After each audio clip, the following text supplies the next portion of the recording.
صلى على رسول الله. اول حاجه بنتكلم فيها اهم التجارب. اهم ايه التجارب؟ اول تجربه مهمه عندك هي تجربه تعيين الكثافه النسبيه للزيت باستخدام الانبوبه ذات الشعبتين. التجربه عباره عن ايه؟ قال لك بنحضر انبوبه ذات شعبتين منتظمه المقطع تحتوي على كميه مناسبه من الماء. نحضر انبوبه ذات شعبتين منتظمه المقطع تحتوي على كميه مناسبه من الماء. نصب في احد الفرعين كميه من الزيت. طبعا ده كميه الميه اهي. هنصب في احد الفرعين كميه من الزيت، فهنلاحظ انخفاض سطح الماء في هذا الفرع وارتفاعه في الفرع الاخر. ناخذ مستوى افقي واحد بيمر بالسطح الفاصل بين الماء والزيت ونعين ارتفاع الميه وارتفاع الزيت. مره تانية دي تجربه الانبوبه ذات الشعبتين. هي انبوبه ذات شعبتين منتظمه المقطع بالشكل ده، فيها كميه مناسبه من الماء. هنصب فيها كميه من الزيت، فالميه هتنزل في الفرع وتطلع في الناحيه التانية. ناخد مستوى افقي واحد بيمر بالسطح الفاصل بين الميه والزيت ونعين ارتفاع الميه وارتفاع الزيت. طب وبعدين النقطتين دول في مستوى واحد، الضغط عندهم ماله متساوي، فنقول هنا ان الضغط عند A بيساوي الضغط عند B. يعني اتش رو جي للميه بيساوي اتش رو جي للزيت. لما تشيل جي مع جي هتبقى رو زيت على رو ميه هيساوي اتش ميه على اتش زيت. ده بالنسبه لنا هو الكثافه النسبيه للزيت. الكثافه النسبيه للزيت. فيها اي مشكله؟ التجربه الثانيه اللي عندك، صلى بينا على النبي. قال لك التجربه الثانيه هنا بتبقى تجربه بويل. تجربه بويل دي بتعين العلاقه بين حجم الغاز وضغطه عند ثبوت درجه الحراره. فلو قال لك الغرض من التجربه هو تعيين العلاقه بين حجم الغاز وضغطه عند ثبوت درجه الحراره. تجربه بويل فكرتها ايه يا شباب؟ صلى بينا على النبي. قال لك في عندك انبوبه زجاجيه تشبه سحاحه مقلوبه يبدا تدريجها من اعلى لاسفل، وانبوبه اكثر اتساعا اللي هي B.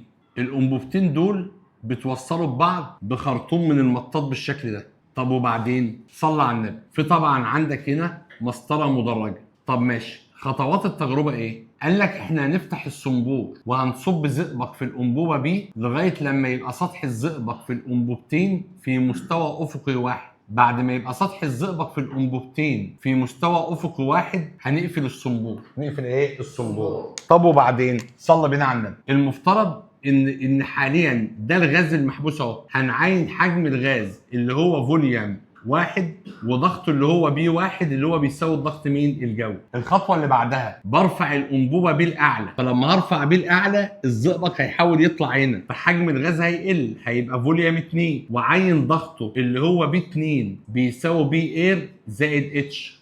بخفض الانبوبه B الاسفل، فطبعا الزئبق هياخد راحته هنا وينزل كده. حجم الغاز اللي هو الازرق ده هيزيد، يبقى فوليوم كام؟ 3. مفهومه؟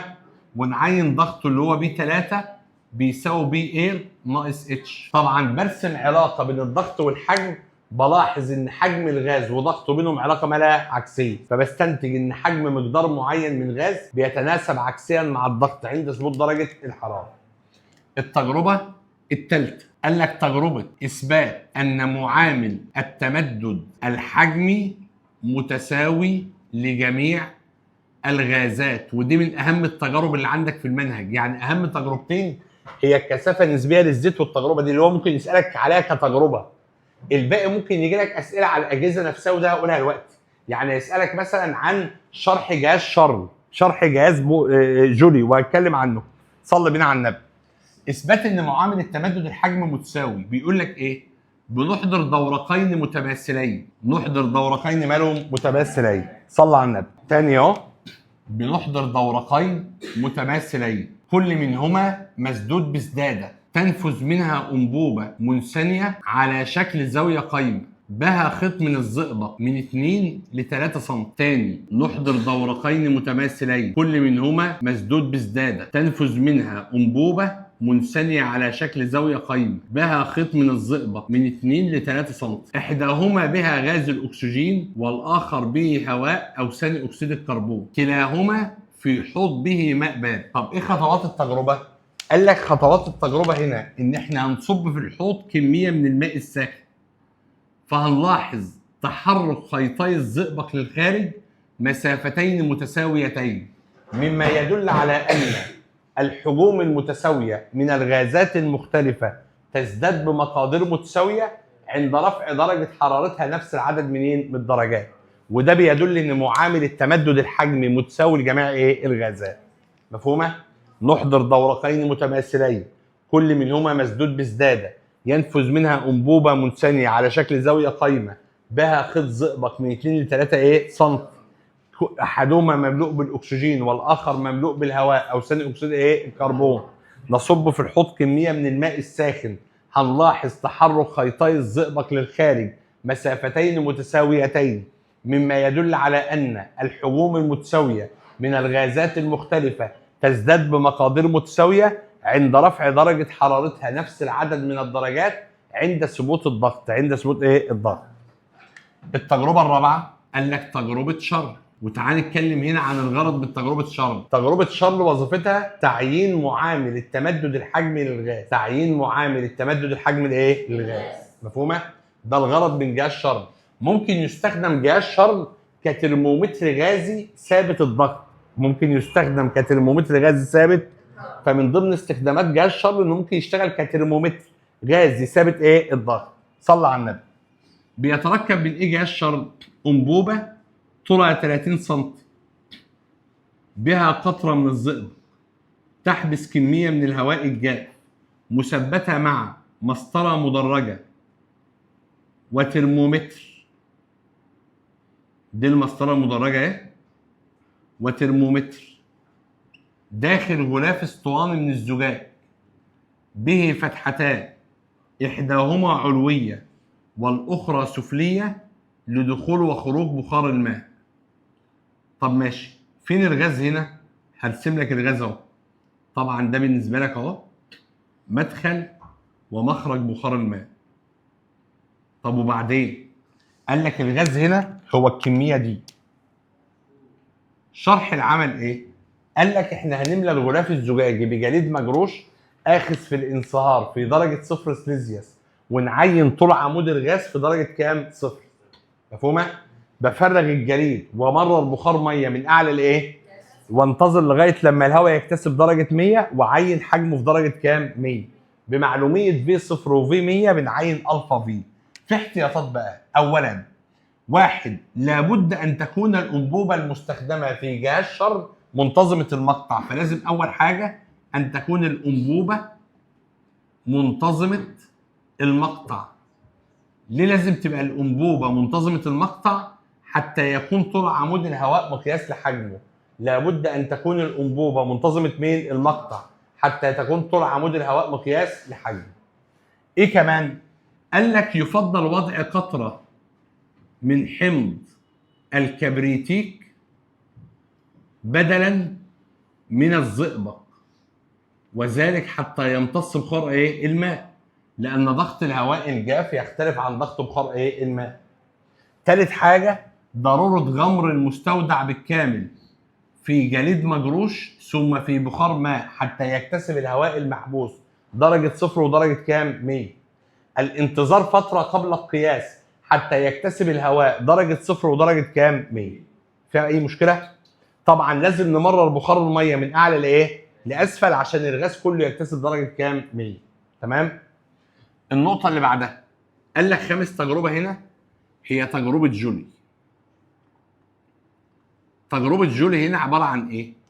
قال لك انت عندك مستودع كروي من الزجاج رقيق الجدران يوضع به سبع حجمه زئبق. ايه كمان؟ انبوبه اخرى ب منثنيه على شكل زاويتين قائمتين تتصل بانبوبه اخرى اكثر اتساعا اللي هي سي بواسطه خرطوم من المطاط.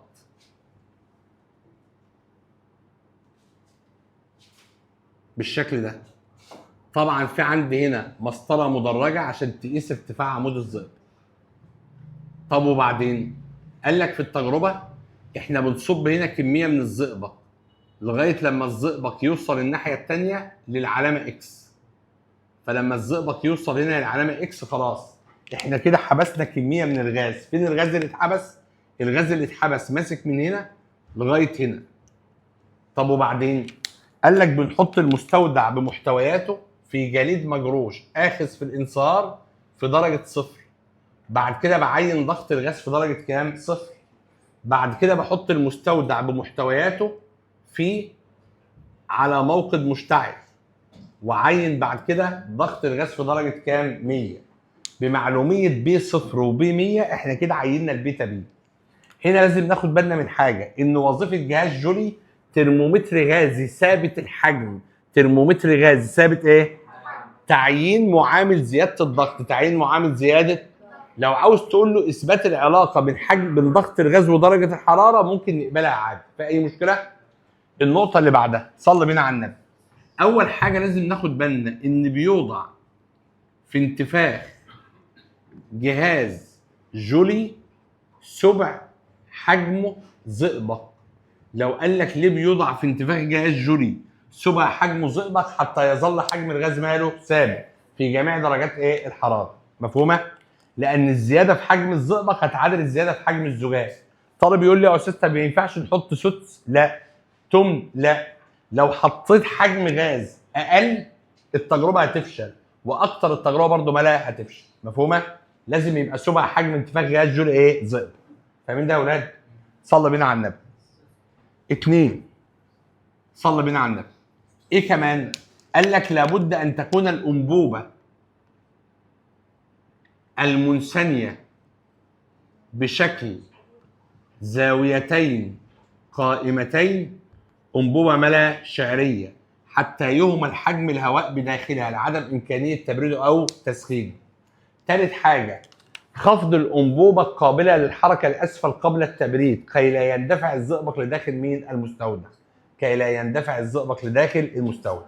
خد بالك لو انت حطيت اقل من السبع زئبق، اقل من السبع حجم الغاز هيزيد. يعني حطينا 8 9 10 حجم الغاز ماله هيزيد، هيبقى ازيد من المعتاد. خلاص كده. ولو حطينا اقل من اكبر من السبع حجم الغاز ماله هيقل. اكبر من السبع يعني خمس وسدس وثلث وكده، ده اكبر من ايه؟ من السبع. تمام. ده كانت تغطيه لاهم التجارب. في اي مشكله؟ تمام. نروح بعد كده لاهم الاستنتاجات. صلى بينا على النبي. اهم الاستنتاجات صلى على رسول الله. اول استنتاج هنا هو معادله الاستمراريه. ده يعتبر اول استنتاج معايا. صلى على رسول الله. اول استنتاج معانا هو معادله ايه؟ الاستمراريه. صلى على رسول الله. في معادله الاستمراريه هنا في انبوبه. الانبوبه دي لها مساحتين. مساحه مقطعها هنا A1 والسرعه V1 دي اسمها أ. وهنا المساحه A2 والسرعه V2. هنا بقى QM عند أ بتساوي QM عند باء بما ان السريان طبقي او هادي. يعني A1 في V1 فروع عند أ هيساوي A2 في V2 فروع عند باء. شيل رو مع مين؟ مع رو. V1 على V2 هيساوي A2 على A1. صلى بينا على النبي. في أي مشكلة؟ ده أول استنتاج. الاستنتاج الثاني الضغط عند نقطة بباطن سائل. صلى على النبي. المفترض ان انت عندك سائل بالشكل ده. دي كميه من السائل. كميه السائل دي هنفرض ان في عندي عمود من السائل. عمود السائل ده ارتفاعه اتش، مساحه مقطعه A بالشكل ده. كثافه السائل طبعا اللي هي مين؟ رو. فالمفترض الضغط هنا بيساوي القوه على المساحه. القوه هنا اللي هي ام في جي تبقى ام في جي على ايه؟ يعني فوليوم في رو في جي مقسومه على ايه؟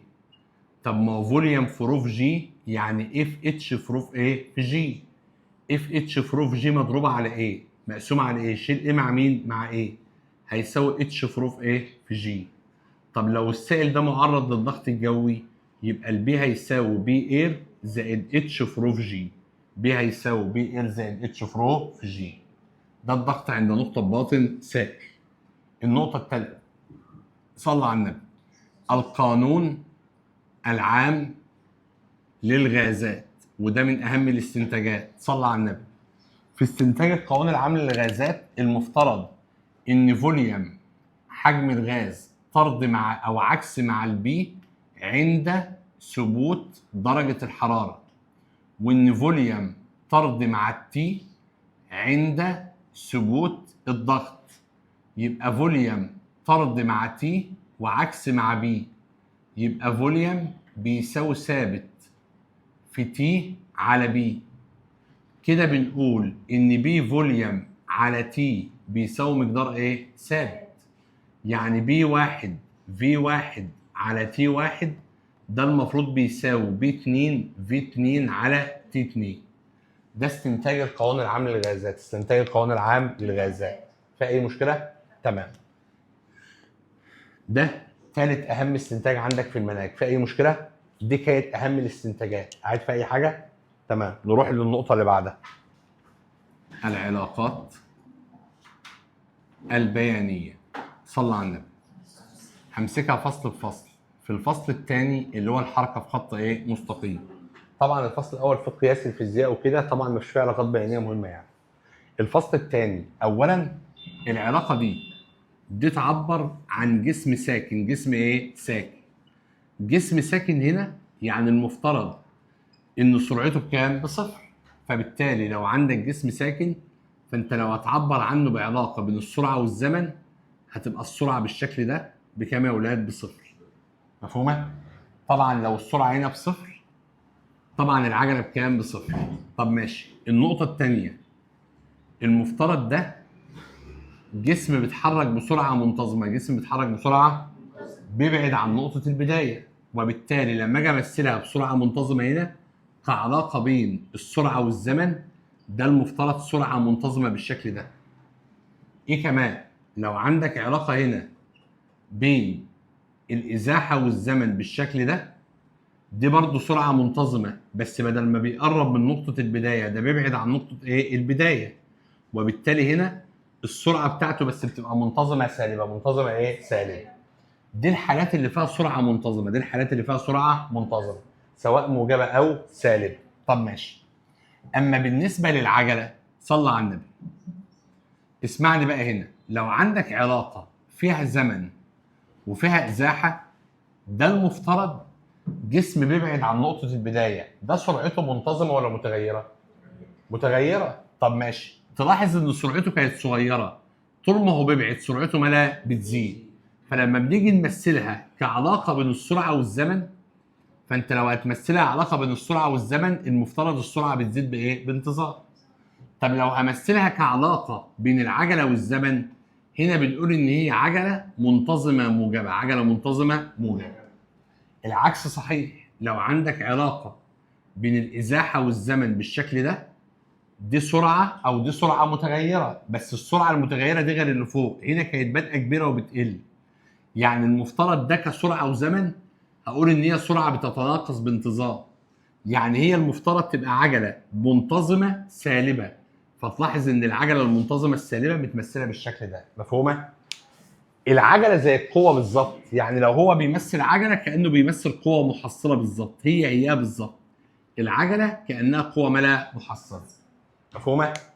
اي خط بياني هنا يمثل قانون نيوتن الاول، لان في قانون نيوتن الاول المفترض الجسم اما ايه ساكن او بيتحرك بسرعه ملا منتظمه، وبالتالي عجلته بكام؟ بصفر، وبالتالي محصله القوه اللي بتاثر عليه بكام؟ بصفر.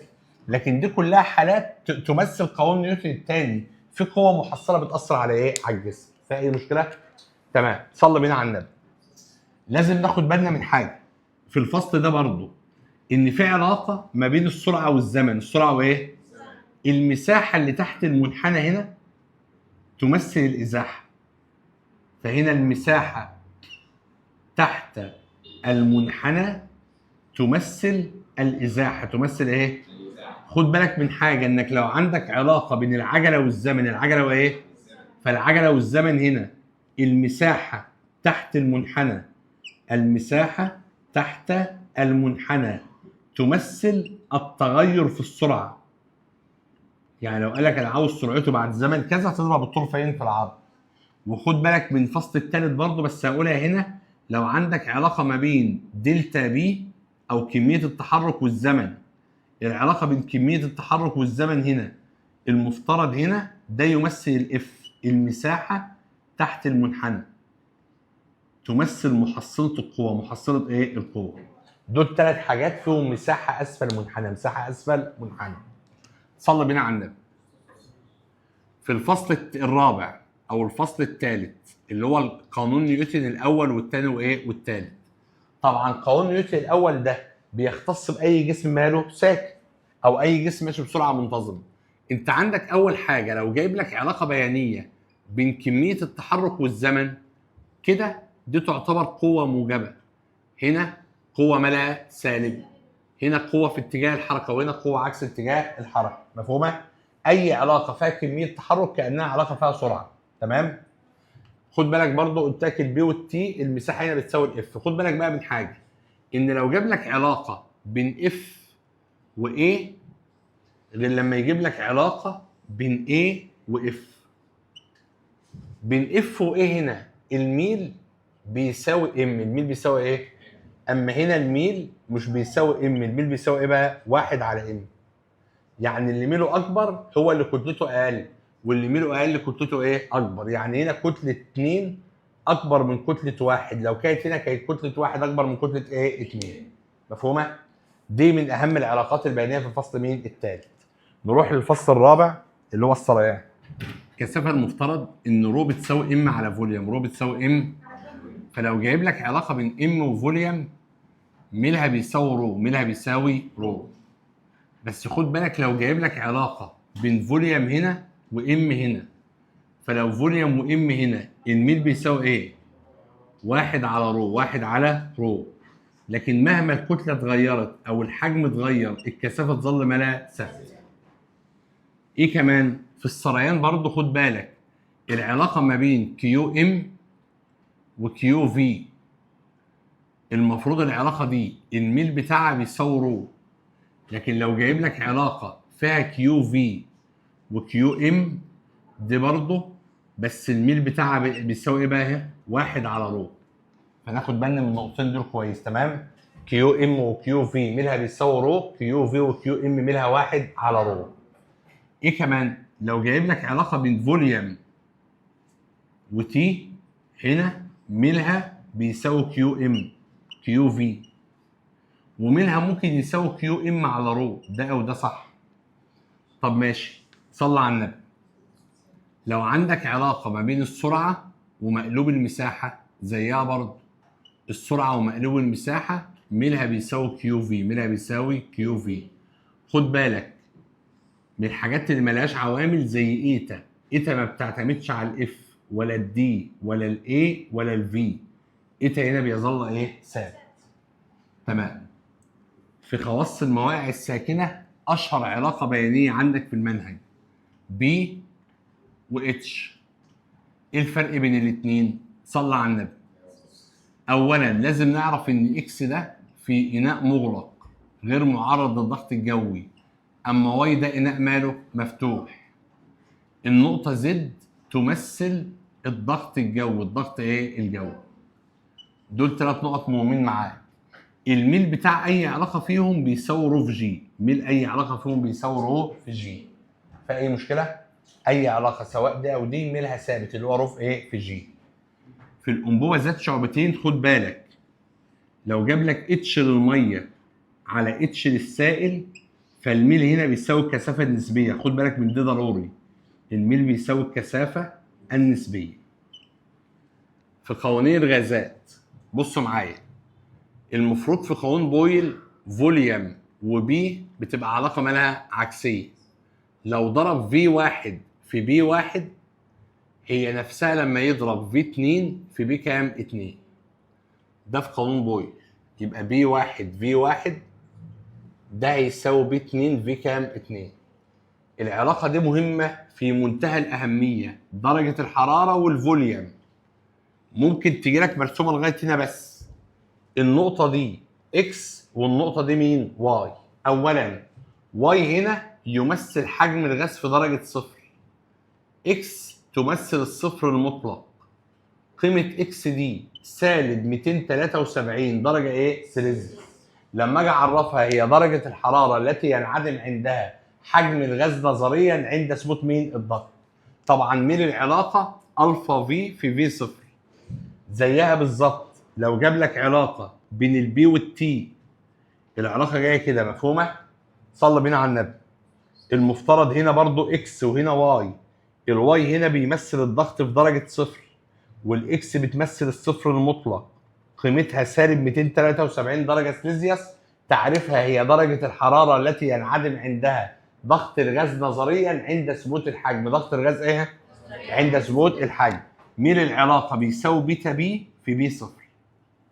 دي كده أهم العلاقات البيانية اللي عندنا. فيها أي مشكلة؟ تمام. بالنسبة للرسم البياني، بصوا يا شباب، يجي لك علاقة كده يقول لك إيه؟ الجدول المقابل يبين علاقة بين الضغط عند نقطة في باطن سائل وعمق النقطة. فيجيب لك الضغط بالبار مثلا والاتش بالمتر. فالضغط مثلا بيساوي 3 بار عند ارتفاع 20 متر، وليكن 4 بار عند ارتفاع 30، 5 بار عند ارتفاع 50 أو ارتفاع 40 أو على عمق 40، وهنا اكس هنا 7، وهنا وليكن 9، هنا 8. صلى بينا على النبي.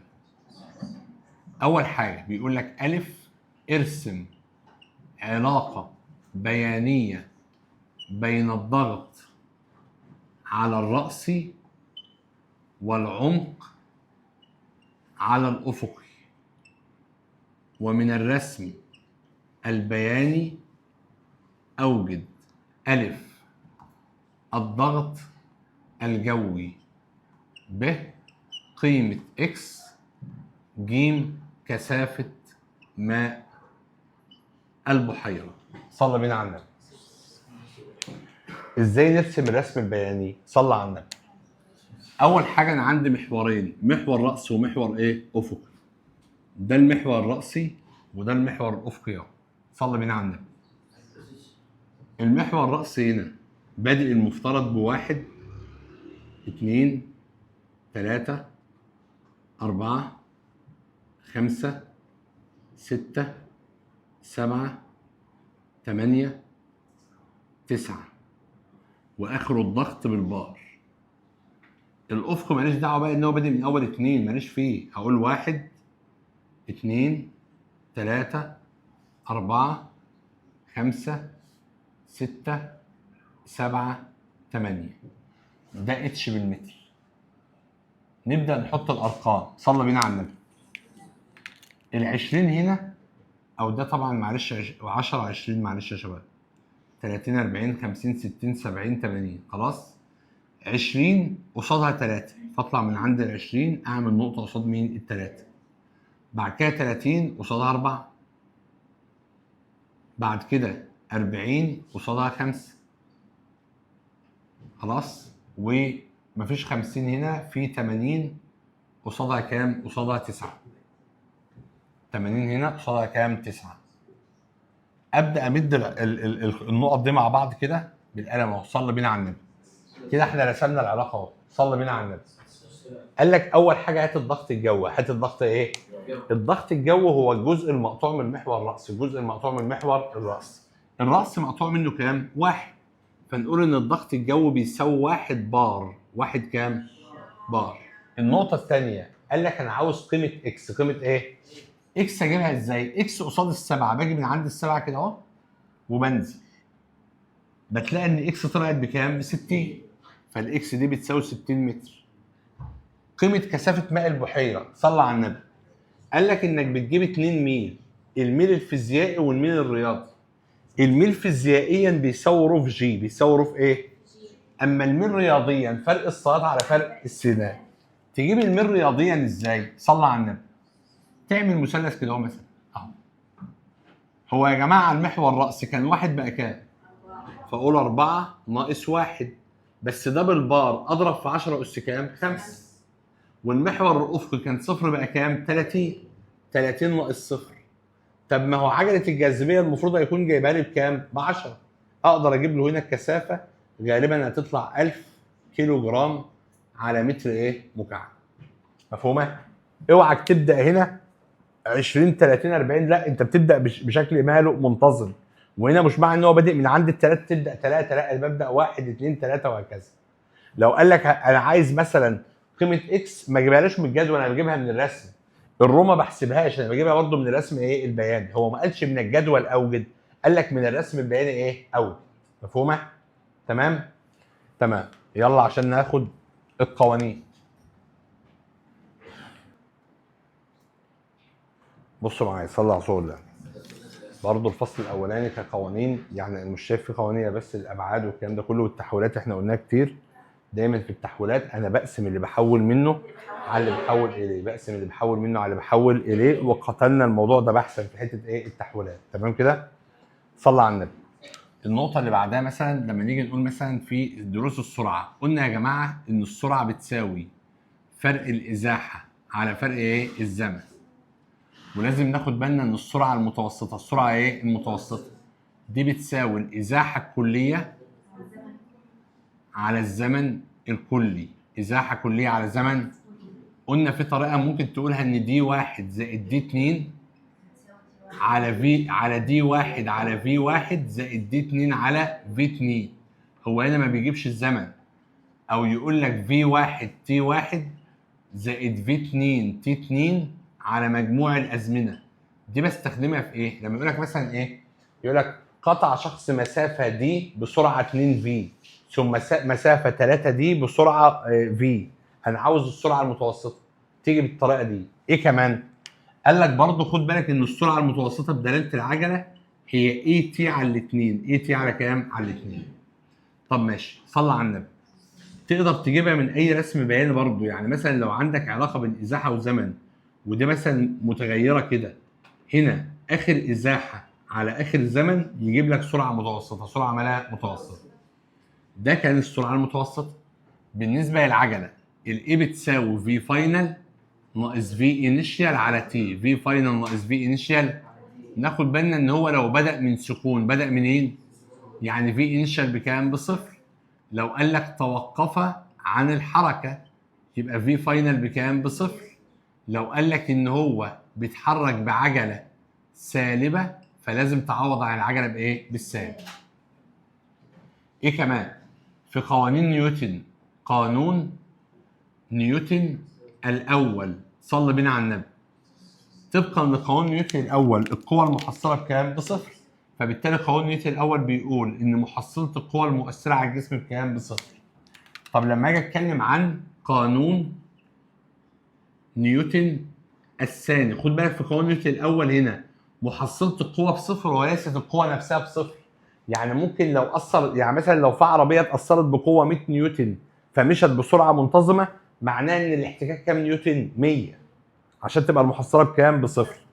قانون نيوتن الثاني بقى، بص بقى معايا، صلى على النبي. اف المحصله، اف مين؟ اف المحصله دي راح لثلاث سكك، دلتا بي على دلتا تي، او ام في ايه، او اف المؤثره ناقص اف الاحتكاك. الثلاثه بيساوي القوه المحصله. تاني، القوه المحصله هي اف المؤثره ناقص اف الاحتكاك، وهي حاصل ضرب ام في ايه، وهي دلتا بي على دلتا تي. مفهومه؟ لو قال لك انه ماشي بسرعه منتظمه يبقى العجله بكام؟ ردوا. سرعه منتظمه يبقى العجله بكام؟ بصفر. وطالما العجله بصفر يبقى القوه المؤثره بتساوي قوه ايه؟ الاحتكاك، عشان تبقى محصلته قوه بكام؟ بصفر. مفهومه؟ تمام. صلي بينا على النبي. خد بالك في قانون نيوتن الثاني ان العجله بتساوي اف على ايه؟ على ام. فناخد بالنا من قانون زي ده. ايه كمان؟ صلى على النبي. لما اروح لقانون نيوتن الثالث، قانون نيوتن مين؟ الثالث. قانون نيوتن الثالث ليه كذا علاقه رياضيه. يعني ممكن تقول له ان اف واحد بيساوي سالب اف 2، ده صح. في ناس يقول لك ام واحد اي واحد بيساوي سالب ام 2 2، صح. ام واحد دلتا في واحد على دلتا تي بيساوي سالب ام 2 دلتا في 2 على دلتا تي، ده صح وده صح وده صح. دي كلها صيغ لقانون نيوتن مين؟ الثاني. مفهومه؟ صلى على النبي. طبعا هنا بالنسبه للدرس الخاص بالكثافه، فاحنا قلنا هنا ان الكثافه لها قانونين. الكثافه هنا رو بتساوي ام على ايه؟ على فوليوم. بس لازم الطالب يبقى عارف ان فوليوم مثلا للكره ده 4 على 3 باي ار تكعيب، ان فوليوم للمكعب هيساوي ال تكعيب. ايه كمان؟ قال لك عندك حاجه زي الكثافه النسبيه. الكثافه النسبيه دي بتساوي كثافه الماده على كثافه الماء في درجه 4 سليزيوس، او كتله حجم معين من الماده على كتله نفس الحجم من الماء في درجه 4 ايه؟ سليزيوس. او حجم كتله معينه من الماء على حجم كتله معينه منين؟ من الماده نفس الكتله. مفهومه؟ او ارتفاع الميه في احد فرعي الانبوبه ذات الشعبتين لارتفاع السائل، ده برضه كثافه ايه؟ نسبيه. في معادله الاستمراريه او الاتصال، خد بالك ان في 1 على في 2 هتساوي اي 2 على اي 1، اللي هي بتساوي ار 2 على ار 1 كل ايه؟ تربيع. طبعا قوة الاحتكاك في السائل اللي هي اف بتساوي ايتا اي في على دي. اف بتساوي ايتا اي في في على ايه؟ ايتا ده اللي هو مين؟ معامل اللزوجة. معامل ايه؟ اللزوجة. والال اللي هي مين؟ المساحة. والفي اللي هي مين؟ السرعة. والدي هي المسافة العمودية بين الطبقة المتحركة والطبقة ايه؟ الساكنة. صلي بينا على النبي. الضغط عند نقطة B بتساوي F كوزاين سيتا مقسوم على مين؟ على A. وطبعا عندك هنا الضغط عند نقطة باطن سائل لو إناء مغلق فنقول B بتساوي H رو G، والضغط لو إناء مفتوح هنقول له B اير زائد H في ايه؟ في G. طب ماشي، صلى على النبي. في المانومتر يا شباب المفترض الضغط بتاع الغاز بيساوي بي 1 موجب او سالب دلتا بي، او ضغط الغاز بيساوي بي اير موجب او سالب اتش، او ضغط الغاز بيساوي بي اير موجب او سالب اتش في ايه؟ في جي. افتكر شكل المانومتر اهو، ده اسمه الفرع الخالص وده اسمه الفرع المتصل بالمستودع. امتى اقول موجب؟ لو سطح السائل في الفرع الخالص اعلى منه في الفرع المتصل بالمستودع. وامتى اقول سالب؟ لو في الفرع الخالص ادنى اعلى منه في الفرع المتصل بايه؟ بالمستودع. امتى اقول كده؟ لو ده بالاتموسفير هيبقى ده بالاتموسفير، هيبقى ده بالاتموسفير. هنا متر زئبق هيبقى ده متر زئبق، ويبقى ده متر ايه؟ زئبق. طب لو ده سنتيمتر زئبق يبقى ده برضه سنتيمتر زئبق، وده برضه سنتيمتر زئبق. طبعا ده نيوتن على المتر مربع، فلازم ده يبقى نيوتن على المتر مربع، وده برضه نيوتن على المتر ايه؟ مربع. في مشكله؟ يلا عشان ناخد باسكال والضغوط. صلى على النبي. في قاعده باسكال يا شباب المفروض ان البي او ايتا بتساوي اف كابيتال على اف سمول، او ام كابيتال في جي على اف سمول، او اي كابيتال على اي سمول، او ار كابيتال على ار سمول الكل ايه؟ تربيع، او واي سمول على واي كابيتال، او دي سمول على دي كابيتال. صلى على النبي. لو المكبسين مش في نفس المستوى، يعني ده تحت وده ايه؟ فوق، ساعتها بنقول اف سمول على اي سمول هيساوي اف كابيتال على اي كابيتال زائد اتش في روف ايه في جي. لو العكس ان ده هو اللي تحت وده هو اللي فوق، ساعتها بنقول ان اف سمول على اي سمول زائد اتش رو جي بيساوي اف كابيتال على اي كابيتال. صلى على النبي. في قانون بويل قانون ثابت معاك هنا ان بي واحد في في واحد بيساوي بي 2 في في كام؟ 2.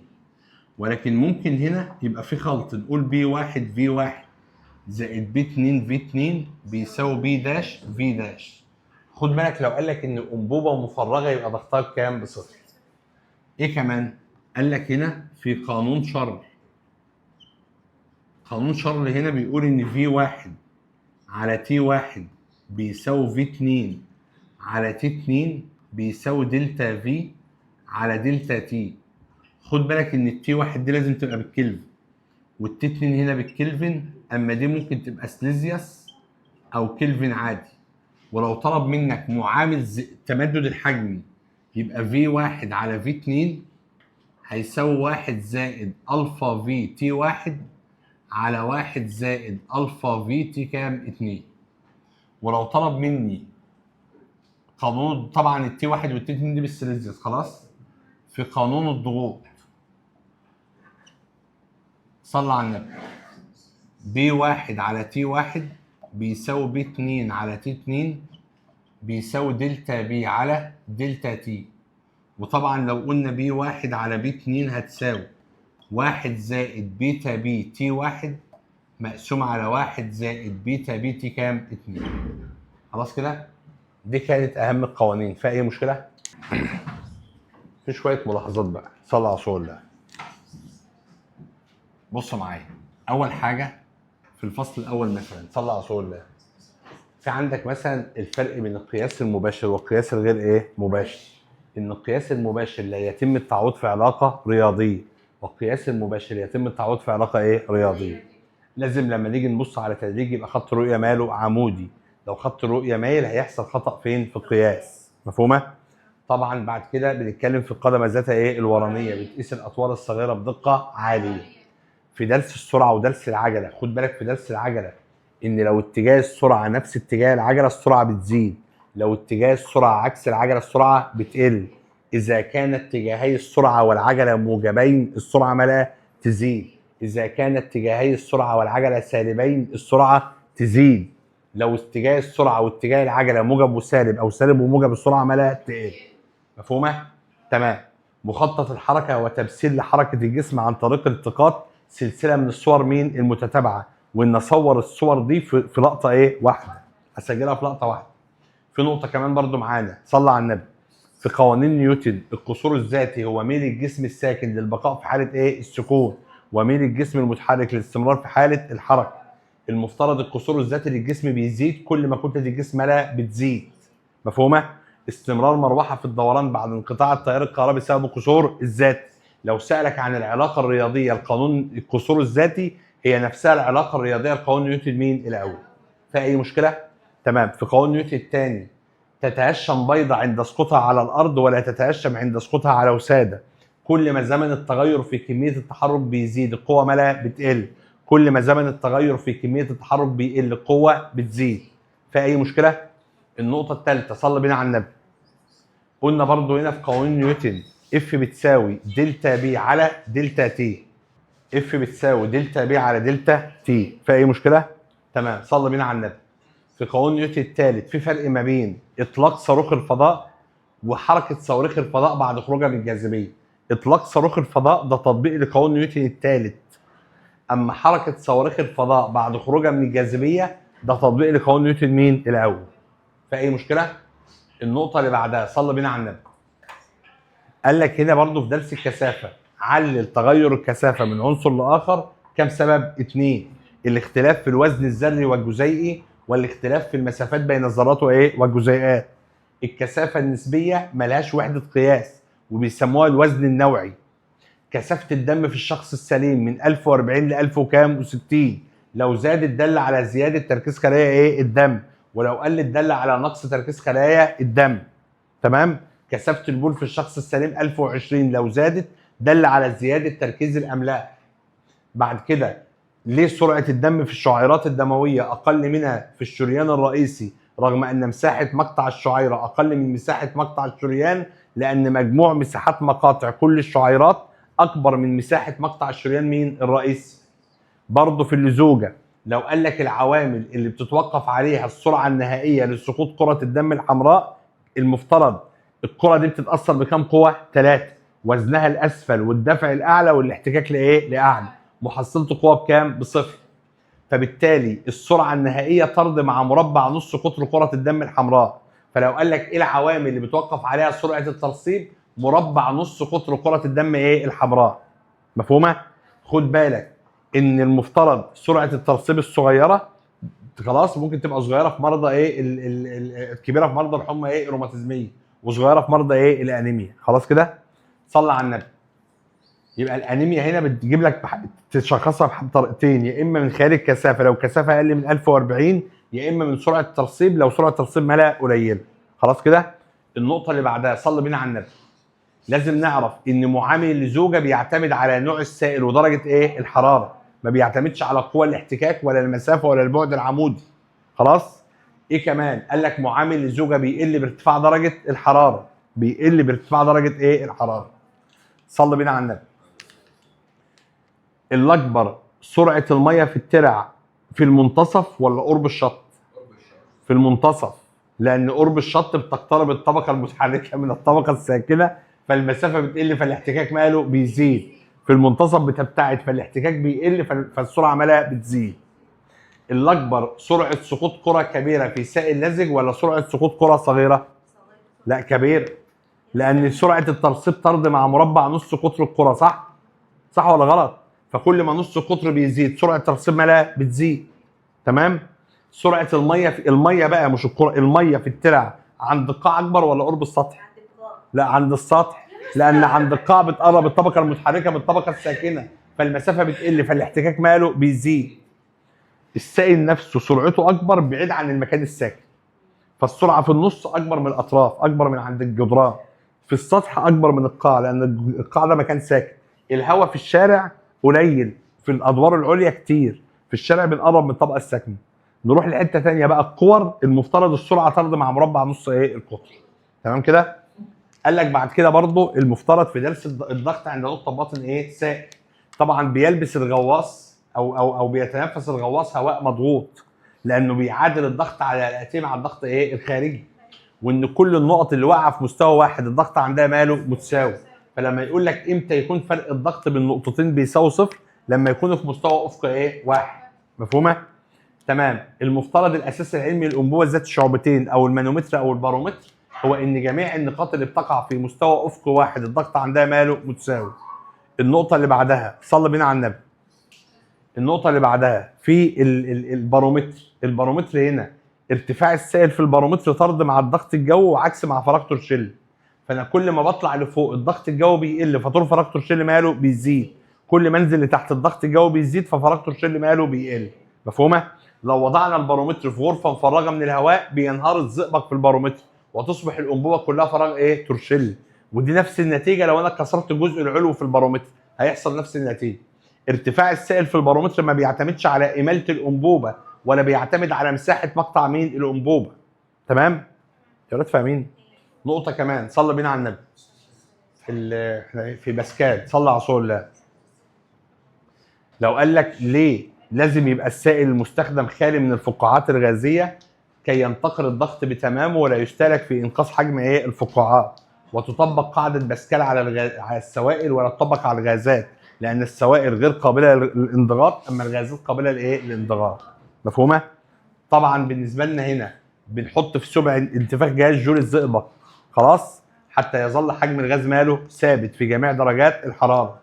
طبعا بيبقى في جزء منقنط كده في الخط البياني، لان في الاجزاء دي او في درجات الحراره المنخفضه جدا او الضغوط العاليه الغاز بيتحول لسائل فلا يمكن تطبيق قوانين مين الغازات. تمام؟ بالتوفيق يا شباب.